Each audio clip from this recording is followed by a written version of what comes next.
जय श्री कृष्ण। जीवन का क्षेत्र कोई भी हो, यदि विजयी होना है तो सबसे महत्वपूर्ण बात होती है कि हमारे शब्द कैसे हैं। शब्दों में यह सामर्थ्य होता है आपको विजयी करने का और पराभूत करने का भी।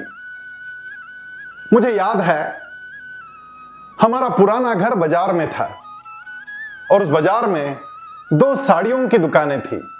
एक बहुत चलती थी और एक बिल्कुल भी नहीं चलती थी। इसका एकमात्र कारण था, जो बिल्कुल भी नहीं चलती थी उसके मालिक के पास यदि कोई महिला ग्राहक जाती थी और साड़ी देखती थी और कहती थी कि मुझे थोड़ा कोई अलग रंग दिखाइए, तो बड़े कड़े शब्दों में कहते थे कि मैडम हमारे पास तो एक ही है ये कलर, आपको जचता है तो लीजिए, नहीं तो और किसी दुकान में चले जाइए। ग्राहक वहां से दूसरी दुकान में चले जाते थे, लेकिन जो दूसरी दुकान थी उस दूसरी दुकान का मालिक एक भी ग्राहक को लौटने नहीं देता था। यदि कोई महिला ग्राहक उसे कहती थी कि भाई साहब ये वाला हरा रंग मुझे पसंद नहीं आया, मुझे थोड़ा बॉटल ग्रीन दिखाइए, और बॉटल ग्रीन कलर की साड़ी यदि उसके पास ना हो तो बड़े प्रेम से कहते थे कि भाभी जी मैं आपको एक मोरपंखी ग्रीन की साड़ी दिखाता हूं, आप ये देखिए, आप पर बहुत जचेगी। और भी अनेक प्रकार के पर्याय वो सामने दे देता था और किसी भी ग्राहक को अपनी दुकान से बाहर नहीं निकलने देता था। यही कारण था कि उसकी दुकान बहुत चलती थी। हमारे शब्द आलपिन की तरह होते हैं। आलपिन जैसे गुब्बारों को फोड़ देती है, उसी प्रकार दूसरों के मन के गुब्बारे फोड़ने का काम हमारी ये जिह्वा करती है।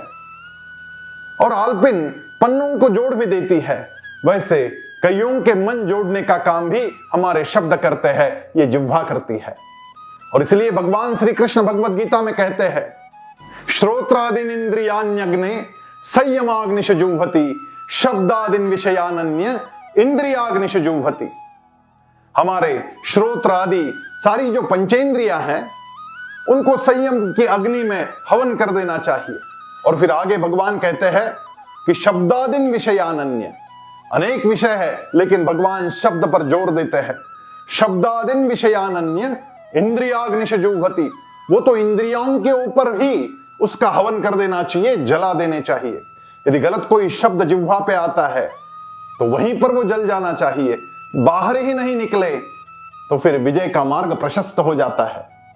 एक राजा अपने दल बल के साथ जंगल में शिकार करने गया। शाम के समय बहुत बड़ा तूफान आया और राजा की सारी सेना तितर बितर हो गई। सारे सैनिक राजा को ढूंढने में लग गए और राजा भी अपने लोगों को ढूंढने में लग गया। एक सैनिक था जो एक झोपड़ी के पास पहुंचा और झोपड़ी के अंदर जाके उसने देखा वहां पर एक नेत्रहीन आदमी कुछ काम कर रहा था। बैरागी था, साधु था, फकीर था। इस आदमी ने पूछा कि अंधे, क्या तुमने हमारे राजा को देखा? तो वो बैरागी बोला कि मैं तो अंधा हूं, मैं कैसे देख सकता हूं। सैनिक ने गाली दी और आगे निकल गया। थोड़ी देर बाद वहां सरदार पहुंचा और सरदार ने यही प्रश्न उस दृष्टिहीन आदमी से पूछा, क्या बाबा जी आपने हमारे राजा को देखा? उस बैरागी ने कहा कि नहीं, मैं तो दृष्टिहीन हूं, मैं कैसे देख सकता हूं। वो सरदार आगे चला गया और फिर प्रधान वहां जाके पहुंचा। प्रधान ने कहा, हे महात्मन, क्या आपने हमारे राजा को देखा? उस बैरागी ने कहा कि नहीं, मैं तो दृष्टिहीन हूं, मैं कैसे देखूंगा। और थोड़ी देर बाद स्वयं राजा ही वहां पहुंचा। राजा ने पूछा, सूरदास जी आपने हमारे लोगों को देखा? तो उस फकीर ने, उस सन्यासी ने राजा को अंदर बुलाया, कहा, है राजन आओ अंदर। मैंने देखा तो नहीं, लेकिन हां तुम्हारा एक सैनिक यहां पर आकर गया, फिर सरदार भी आकर गया और फिर शायद प्रधान भी यहां आकर गया। जब आदमी दृष्टिहीन है तो उसे कैसे पता चला कि यह सैनिक है या प्रधान है या सरदार है? राजा को बड़ी उत्सुकता हुई। उसने पूछा तो इस बैरागी ने बताया कि शब्द ही व्यक्ति का परिचय कराते हैं। जो सैनिक आया था उसने मुझे अंधे कर कर पुकारा, जो सरदार आया था उसने मुझे बाबा जी कहकर पुकारा, प्रधान ने मुझे महात्मन करके पुकारा और आप स्वयं मुझे सूरदास जी करके पुकार रहे हो। शब्दों से आदमी की पहचान हो जाती है।